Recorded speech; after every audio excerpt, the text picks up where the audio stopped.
দর্শক স্বাগত আমাদের নিয়মিত টক শো সংলাপ প্রতিদিন অনুষ্ঠানে। আমি মোহসেনা শাওন আছি আপনাদের সঙ্গে। আমরা এই অনুষ্ঠানে সমসাময়িক রাজনৈতিক ও অন্যান্য গুরুত্বপূর্ণ বিষয় নিয়ে আলোচনা করে থাকি। আজ আমরা আলোচনার জন্য দুজন অতিথিকে আমন্ত্রণ জানিয়েছি। আমাদের সাথে আছেন সিনিয়র সাংবাদিক এম এ আজিজ এবং সুপ্রিম কোর্টের আইনজীবী ব্যারিস্টার আল মামুন রাসেল। আপনাদের দুজনকে অসংখ্য ধন্যবাদ আমাদের সঙ্গে যোগ দেওয়ার জন্য। আমি শুরুতেই এম এ আজিজ ভাই আপনাকে দিয়ে শুরু করতে চাই।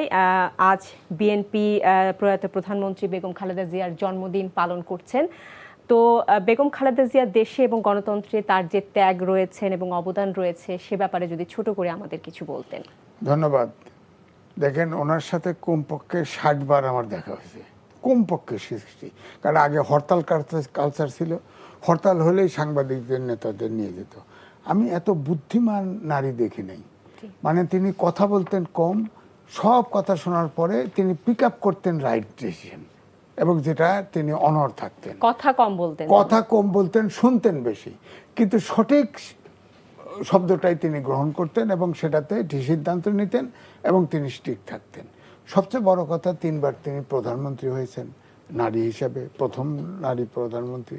তারপরে সবচেয়ে বড় কথা, দেখেন দেশের জন্য সে জীবন দিয়ে গেল। জীবন দেখেন, নিশ্চিন্ত বাই ডিসিশন, যেভাবেই বলেন না কেন, সে আপোষ করলো না।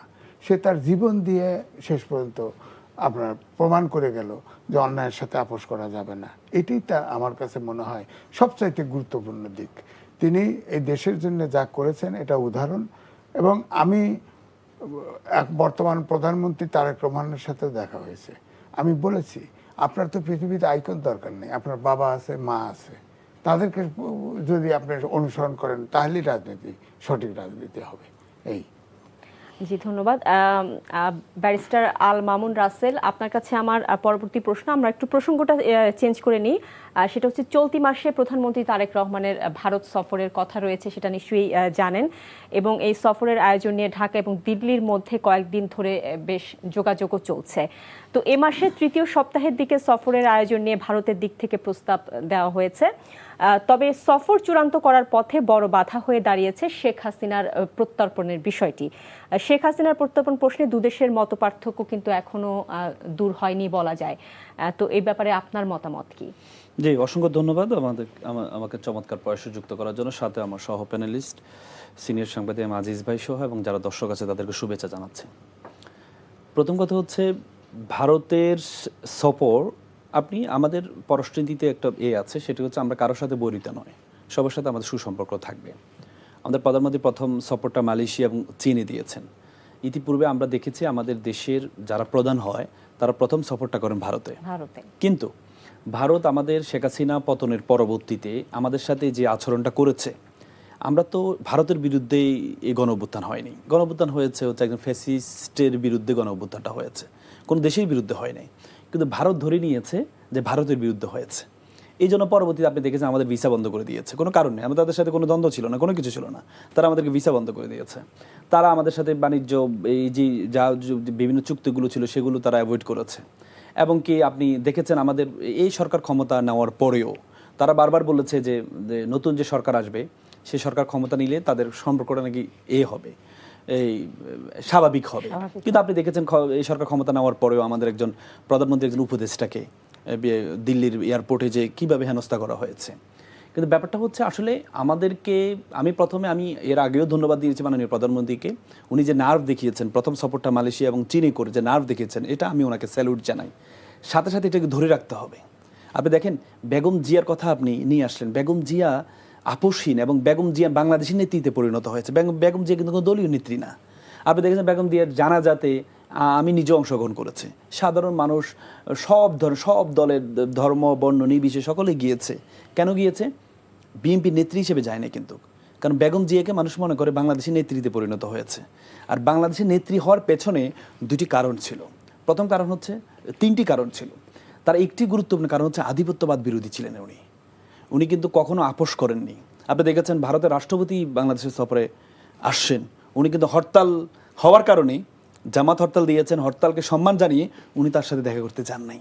এটা কিন্তু পরবর্তীতে অনেক খেসারত ওনাকে দিতে হয়েছে, কিন্তু তারপরে উনি সাহস দেখিয়েছেন, নার্ভ দেখিয়েছেন। কেন দেখিয়েছেন? যে আধিপত্যবাদ বিরোধী বাংলাদেশের অবস্থান। এবং ওনার আরেকটা গুণ ছিল, উনি ইসলাম প্রিয় মানুষ। জিয়াউর রহমান সাহেব যেমন ইসলাম প্রিয় ছিল, বেগম জিয়াও ইসলাম প্রিয় ছিল। ইসলাম প্রিয় হওয়ার বাংলাদেশের ইতিহাসে 3 জন ব্যক্তির জানাজা সবচেয়ে বেশি মানুষ, রিসেন্টলি যে জানাজাগুলো হয়েছে আমরা যেগুলো দেখেছি, 3টি জানাজা সবচেয়ে বেশি মানুষ হয়েছে। তার মধ্যে একজন হচ্ছে বেগম জিয়া, একজন হচ্ছে শহীদ ওসমান হাদি, আর একজন হচ্ছে আল্লামা দেলোয়ার হোসেন সাইদি। এই 3 জনের কিন্তু কিছু সিমিলারিটি আছে। 3 জনই কিন্তু আধিপত্যবাদ বিরোধী ছিল, 3 জনই ইসলাম প্রিয় ব্যক্তি ছিল। তো সুতরাং বাংলাদেশে যদি আপনি মানে এই আকাশচুম্বী জনপ্রিয়তা যদি আপনার অর্জন করতে হয়, তাহলে আপনাকে আধিপত্যবাদ বিরোধী, কারণ ভারত আমাদের সাথে যে বৈরী আচরণ করছে সব ক্ষেত্রে, প্রত্যেকটা ক্ষেত্রে আমাদের সাথে যে আচরণ করেছে, এটা কিন্তু সাধারণ মানুষ গ্রহণ করে নিচ্ছে না।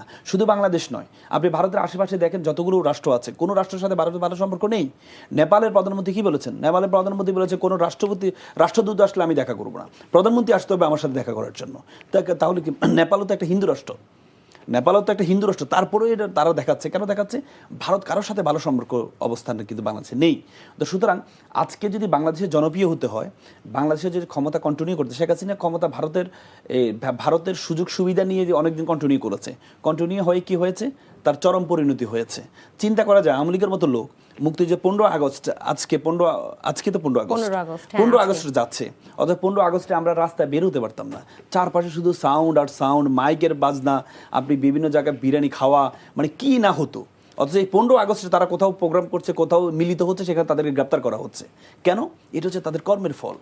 তারা এভাবেই রাজনীতির দলকে, যেমন জামাত নিষিদ্ধ তো ছিল না, কিন্তু জামাত যদি কোথাও 10 জন কোথাও বসতো, সেখানে নিষিদ্ধ বলে তাদেরকে, নিষিদ্ধ ছিল না যদিও, তা আওয়ামী লীগ নিষিদ্ধ, জামাত কিন্তু তখন নিষিদ্ধ ছিল না, তারপরেও 10 জন যদি কোথাও বসতো, বলছে নাশকতা করে তাদেরকে বাসা থেকে গ্রেপ্তার করে নিয়ে আসা হতো। যে এভাবে যে অত্যাচার করেছে, এভাবে যে নির্যাতন করেছে, সাইদি সাহেবের মতো ব্যক্তিকে মেডিকেল কিলিংয়ের মাধ্যমে হত্যা করা হয়েছে। তো মেডিকেল কিলিং হত্যা, সাইদি সাহেব কিন্তু বারবার একটা কথা বলতেন যে তোমাদের এমন একটা সময় আসবে, সেদিন তোমরা গর্তেও লুকানোর জায়গা পাবা না। সত্যি কথা, সেটাই হয়েছে। হয়তো 15 বছর পর হয়েছে, হচ্ছে। এটা কর্মের ফল তাদের। তারা যে কর্ম করেছে, যে কর্ম তারা করেছে, তারা বড় বড় আলেমদেরকে কি অত্যাচার করেছে, আলেমদেরকে হত্যা করেছে, মেডিকেল ক্লিনিক এর মাধ্যমে হত্যা করেছে। তো সুতরাং তাদের যে কর্মের ফলটা, তারা ফলটা এখন উপভোগ করছে। এই কি বলে, শেখ মুজিবুর রহমান স্বাধীনতার যুদ্ধে তার অবদান আমরা কেউ অস্বীকার করি না, কিন্তু ব্যাপারটা হচ্ছে তার অবদানকে আপনি যখন বলে যে লেবু আপনি যত কচলাবেন তত কি হয়, এটা তিতা হয়ে যায়।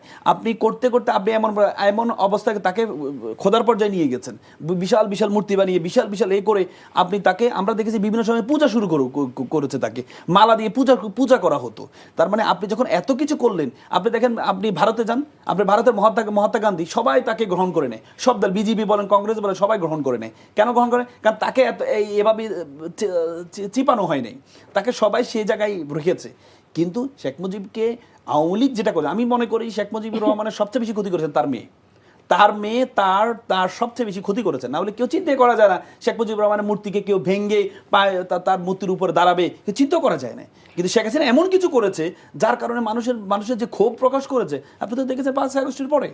জি, ব্যারিস্টার আল মামুন রাসেল, আমরা আবারও আপনার কাছে আসবো। আমি একটু আজিজ ভাইয়ের কাছে আসতে চাই। আজিজ ভাই, আমরা যে প্রসঙ্গতে ছিলাম, হ্যাঁ, ঢাকা দিল্লির কূটনৈতিক যে সূত্রগুলো গতকাল জানিয়েছে বিভিন্ন গণমাধ্যমকে যে দ্বিপক্ষীয় সম্পর্ক এগিয়ে নিতে বাংলাদেশ এবার সহায়ক পরিবেশ সৃষ্টির তাগিদ দিয়েছে, পাশাপাশি সংবেদনশীল ইস্যুগুলো সমাধানে জোর দিচ্ছে, যেটা যার শীর্ষে রয়েছে শেখ হাসিনার প্রত্যর্পণ, এবং তিনি যে রাজনৈতিক বক্তব্য দিচ্ছেন, রাজনৈতিক বক্তব্যের পাশাপাশি সেখানে তিনি প্রেস কনফারেন্স করেছেন। তো এসব বিষয় ভারতের কাছে জোরালো নিশ্চয়তা চায় বাংলাদেশ। তো এই বিষয়গুলো নিয়ে, এবং বলেছে যে এই বিষয়গুলো যদি মানে ভারত নিশ্চয়তা না দেয়, তাহলে হয়তো তারেক রহমান ভারত সফরে যাবেন না। তো আপনার মতামতটা আমি জানতে চাচ্ছি। ধন্যবাদ আপনাকে। দেখেন, আমি ব্যারিস্টার রাসেল সাহেবের কথার একটু ভিন্ন অর্থে বলি, যে ওনার কথার সাথে দ্বিমত নাই, তার সাথে আমি ভিন্ন ভাষায় বলতে চাই। দেখেন, তারেক রহমান 2টা দাওয়াত পেয়েছে, একটা হলো ব্রিক্সের সাইডলাইনে সভাপতিত্ব করবে, আর একটা হচ্ছে রাষ্ট্রীয় সফরের একটা দাওয়াত পেয়েছিল। এখন যেটা চিন্তা হচ্ছে ফাইনালি, যে রাষ্ট্র সফর কিন্তু শর্ত আছে যে শেখ হাসিনাকে বক্তব্য দিতে নিষেধ করেছে, কিন্তু তাকে বক্তৃতা দেওয়ানো হয়েছে। 2 হলো আমাদের তিস্তা গঙ্গা চুক্তি, হিন্দু আঞ্চলিক নিরাপত্তাও আছে, জ্বালানি সীমান্ত ব্যবস্থাপনা। আপনার হিন্দু লিখেছিল যে বাংলাদেশের সাথে সম্পর্ক উন্নয়নের জন্য তাদের দ্বিপাক্ষিক সমস্যাগুলি আলোচনা করা উচিত এবং সেটার জায়গায় সমাধান করা উচিত। তারপরে যেমন বলেছিল তিস্তা চুক্তি, গঙ্গা চুক্তি ইত্যাদি ইত্যাদি। তো এখন তো আমার ভিন্ন বক্তব্য, তিস্তা চুক্তি করেও লাভ নাই, গঙ্গা চুক্তি করেও লাভ নাই। কারণ গঙ্গায় ওপারে গঙ্গা, এপারে পদ্মা। পদ্মাতে গ্রীষ্মকালে তো গরুর গাড়ি চলে, কারণ আমার বাড়ি পাবনা, লাভ নাই। তিস্তাতে উপরে 6টা থেকে 8টা বাঁধ দেওয়া আছে, জলবিদ্যুৎ তৈরি করে, উজান থেকে পানি তুলে নেয়, সিকিম থেকে এটা নেমে আসছে। তো গজলডোবায় যে গ্রীষ্মকালে কোনো পানিই থাকে না। আগে আমরা বলতাম না মমতা ব্যানার্জি এটার বিরোধিতা করে, মমতা ব্যানার্জি তো পানি পায় না। তারপরে ভারতের 40টা রিভার আন্তর্জাতিক আমাদের সাথে যে নদীগুলি আছে এটা রিভার লিঙ্কিং প্রজেক্ট করতেছে। ওইটা যদি প্রজেক্ট করে ফেলতে পারে, এখন অর্থ নাই বলে পারতেছে না, করে যদি ফেলে তাহলে তো আমরা 1 ফোঁটা পানি পাবো না। তো আমাদের পানির সমস্যার সমাধান করতে হবে। পাকিস্তানের সাথে বর্ডার আছে, কই একটা লোক তো মারে না, মারতে সাহস করে না, কিন্তু আমাদের বর্ডারে পাখির মতো মারে। এবং পুশিনও ইদানিং পুশিনের সংখ্যাটাও বেড়ে গেছে। পুশিনের সংখ্যা এখানে দেখেন, পুশিন এই যে আওয়ামী লীগের শেখ হাসিনা সহ যত লোক আছে, বাংলাদেশি অধিকাংশ মুসলমান না, সব 2-1 ছাড়া, কই হেদের পুশিন করে না কে? আপনার সবগুলো আওয়ামী লীগের যারা ওখানে পালিয়ে আছে, আসামে আছে, পশ্চিমবঙ্গে আছে, সব আছে না, এরা তো বাংলাদেশি মুসলমান, এদের পুশিন করে না কে? অন্যদের সাধারণ মানুষ ধরে ধরে পুশিন করে, আর আমাদের বিজেপি ঠেকায়। এইটা তো চলছে। অর্থাৎ দ্বিচারিতা বন্ধ করতে হবে। সুতরাং আমাদের সাথে যেসব জায়গায় বাণিজ্য ঘাটতি, ধরেন আমি যেটা বলি, আমাদের দেশ ছোট, প্রোডাকশন অল্প, কিন্তু ওদের জিনিস আসবে, আমার জিনিস ডাম্পিং অ্যান্টি ডাম্পিং দিয়ে আটকায় রাখবে, তা তো হয় না। আমি যেমন আগরতলা গেছি, আপনার পশ্চিমবঙ্গে গেছি, দেখছি যে ওখানে তো আমাদের অনেক কোম্পানি, নাম বলবো না, বিজ্ঞাপন হবে, হটকেকের মতো, যেতে দেয় না, সব দিল্লিতে নিয়ে যায়, ট্যাক্স বসায় দেয় আলাদা করে, আটকায় যায় না। আপনার টেলিভিশন আমরা দেখতে পাচ্ছি, কিন্তু ভারতে আমাদের টেলিভিশন দেখতে পারে না। এগুলো যদিও আলোচনা হয় না, কিন্তু মিডিয়া এটা কিন্তু একটা আগ্রাসী, কিন্তু মিডিয়া প্রচার করে, তো সাংস্কৃতিক আগ্রাসন মিডিয়া চালাতে পারে। তো তো আমার বক্তব্য হলো যে আমাদের সাথে যেসব অমীমাংসিত বিষয় আছে, ধরেন হিন্দু লিখেছে, পররাষ্ট্র মন্ত্রণালয়ের যে ওদের যে কমিটি আছে, স্থায়ী কমিটি, সংসদীয় কমিটি, সেখানেও কিন্তু হিন্দুদের মতোই বলছে যে আমাদের সাথে সম্পর্কে যেসব জায়গায় আমাদের সম্পর্ক বৈরিতা আছে, তৈরি হয়েছে, সেইগুলো আলোচনা করা উচিত, শেষ করতে। এবং স্বরাষ্ট্র মন্ত্রণালয়ের সংসদীয় কমিটি এও বলেছে যে শেখ হাসিনার ব্যাপারে পরিষ্কার বক্তব্য দেওয়া উচিত এবং তাকে ফেরত দেওয়া উচিত। তারা তো অনুপ চেটিয়াকে নিচ্ছে না, আমরা জেএমপিকে আনছি না, এই প্রত্যর্পণ চুক্তির আলোকে। কিন্তু এখন প্রশ্ন হচ্ছে, শেখ হাসিনা বারবারই বলে, সামনে আছে না ডেট, ডিসেম্বরে, কিন্তু আমি তো মনে করি শেখ হাসিনার মতো ভীতু লোক বাংলাদেশে কোনো নেতা নাই। আপনার 15ই আগস্টের পরে সে জার্মান চলে গেছে, ওখান থেকে ভারতে বহুদিন থাকছে, তারপরে 1/11-এর সময় খালেদা জিয়া ঠিকই রয়েছে, সে কিন্তু বিদেশে চলে গেছে। আজিজ ভাই, আমাদের বিএনপির স্লোগান দিয়ে আসছে সবার আগে বাংলাদেশ, তাদের এটা মেইন স্লোগান। সুতরাং আমি মনে করি প্রত্যেকটা ভিজিট বলুক, প্রত্যেকটা কাজ বলুক, বাংলাদেশের জনগণকে স্বার্থ বিকিয়ে দিয়ে, স্বার্থকে সারেন্ডার করে কোনো কিছু করা উচিত হবে না, সমতার ভিত্তিতে হোক। আমার কথা হচ্ছে, আমি ছোট দেশ, বিশ্বায়নের যুগে কোনো ছোট দেশ বলে কিছু নাই। মালদ্বীপে তো ভারতকে সালাম দিয়ে দিছে, কিছু করতে পারে নাই। তো নেপালে কাঠমান্ডুতে গেছি, ওরা তো হিন্দু, ভারত এবং হিন্দু নেপালের ভিতরে পার্থক্য আমি দেখিনি, বরং সব বেশি এখন তো নেপাল থেকে আউট হয়ে গেছে। সুতরাং আমার কথা হচ্ছে, ভারতের ফরেন পলিসি পাল্টানো উচিত। এখন তাকে দালাই লামাকে রাখছে, সে ধর্ম প্রচারক ছিল, হয়তো শেখ হাসিনাকে যদি ডাকতে চায় বলে দিক যে আমরা দেব না, দেখ, তাহলে মৃত্যুদণ্ডপ্রাপ্ত রেখে দিক, বিশ্ব বুঝবে, বিশ্বের যুগে বিশ্ব বুঝবে, বিশ্বের দরবারে আমরা যাবো প্রয়োজনে। কিন্তু আমার কথা হচ্ছে, সবার ইন্টারেস্ট বজায় রেখে, আমাদের যেসব জায়গায় ঘাটতি আছে, আমার কাছে মনে হচ্ছে যে তারেক রহমান ফাইনালি যেতে পারে, সেটা হলো রাষ্ট্রীয় সফরে, নট ব্রিক্সের যে দাওয়াত, সেটাতে বোধহয় যাবে না। কিন্তু শর্ত আছে, বেসিক জায়গাগুলো যতক্ষণ, এই যে আমাদের ভারতের রাষ্ট্রদূত দেখা করে ইন্ডিয়া দৌড়াইছে না, দৌড়ানোর পরেও কিন্তু ভারত কিন্তু শেখ হাসিনার ব্যাপারে জায়গা কিন্তু সরায় নেই, নড়ে নাই, কিন্তু এটা নড়তে হবে, না নড়লে হয়তো যাবে না। তাছাড়া ওই যে পুষি টুসি চলছে, এগুলো নিয়ে আলোচনা হবে, পানির ব্যাপার।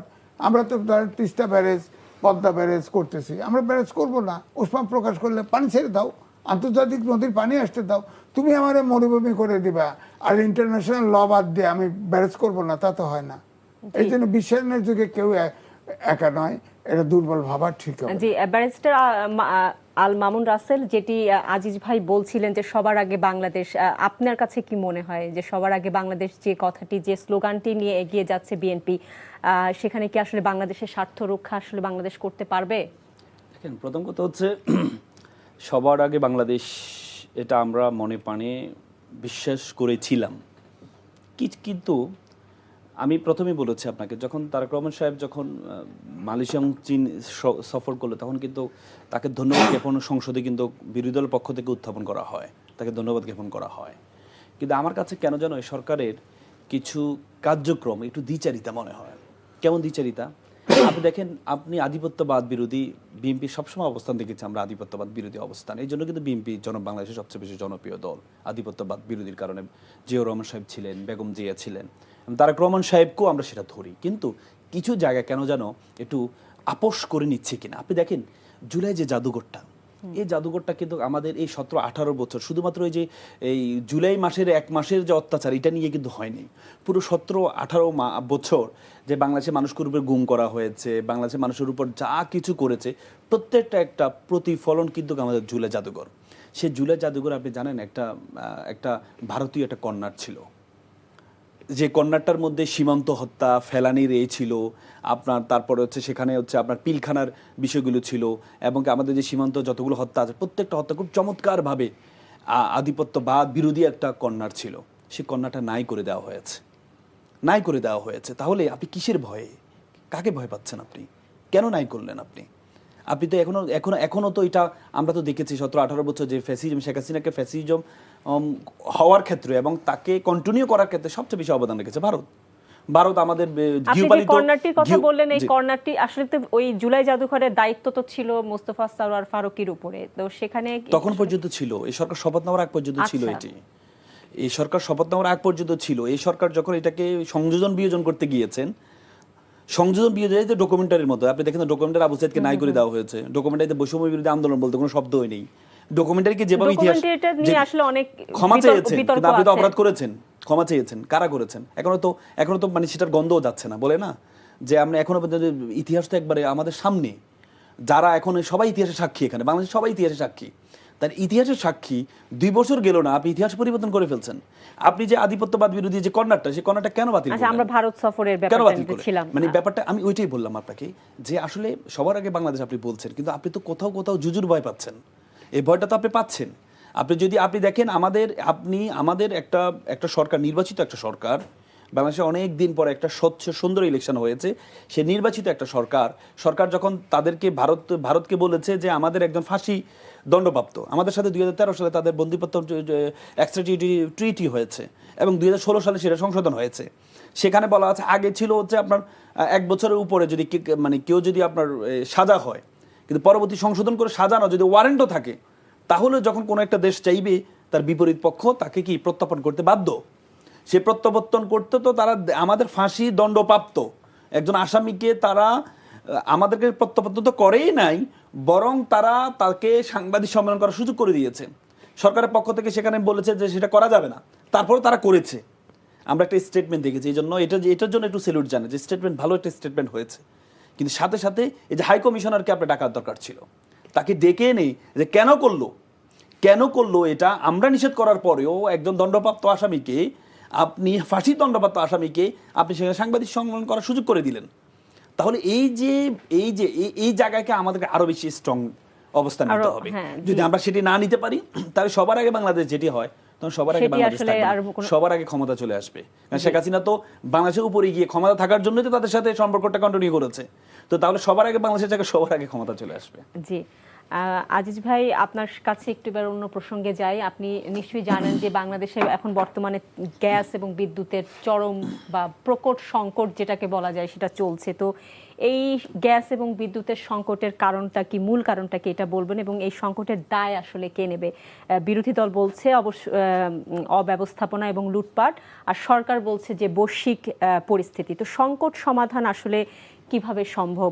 জবাবদিহিতা সেটাই বা কোথায়? বিষয়টা হলো এটা শিখ ফ্যাসিস্ট আমল থেকে সৃষ্ট সমস্যা। আচ্ছা। সাথে মধ্যপ্রাচ্য যুদ্ধ, অর্থাৎ ইরান মার্কিন যুদ্ধ, এখন জ্বালানি তার মানে আসতে বৈশ্বিক পারে না। পরিস্থিতি দায়ী অনেকটা। হ্যাঁ, এটা লেগেছি। এখন আমাদের জ্বালানি সব ইম্পোর্ট বেস হয়ে গেছে। তারপরে এলপিজি গ্যাস, তো এলপিজি গ্যাসে একটা ইউনিট বন্ধ হয়ে গেছে, গ্যাস সাপ্লাই বন্ধ। আবার আদানির কাছে আগেই অন্তর্বর্তীকালীন সময় শেখ হাসিনার সময় এগ্রিমেন্ট ছিল, তারা টাকা পায়, টাকা না দিলে তাদের ইউনিট একটা বিকল হওয়ার নামে তারা দিচ্ছে না।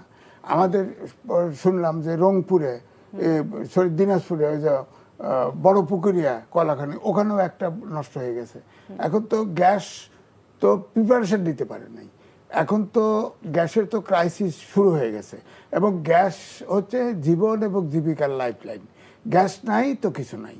এখন তো আমার তো মনে হচ্ছে যে গ্যাস দ্রুত, ধরেন একটা ইউনিট মেরামত করেছে ওই আপনার কি ওই যে এলপিজি টার্মিনালের একটা, ওটা রিপেয়ার করেছে, আংশিক চালু হয়েছে, হয়তো আগামী 10-15 দিনের ভিতরে হয়তো পুরোটা চালু হলে কিছুটা রিলিফ হবে। কিন্তু আবার বড় পুকুরেরটা একটা নষ্ট হয়ে গেছে, এখন আদানির ঘাটতি করে। সুতরাং ইমিডিয়েটলি সোলার পাওয়ার, ধরেন ওই যে অনেকে বলেন যে আপনার ওই যে ময়লা থেকে তৈরি করা গ্যাস ট্যাস, এটা সময় সাপেক্ষ, কিন্তু আপনার সোলার থেকে সম্ভব, দ্রুত সম্ভব।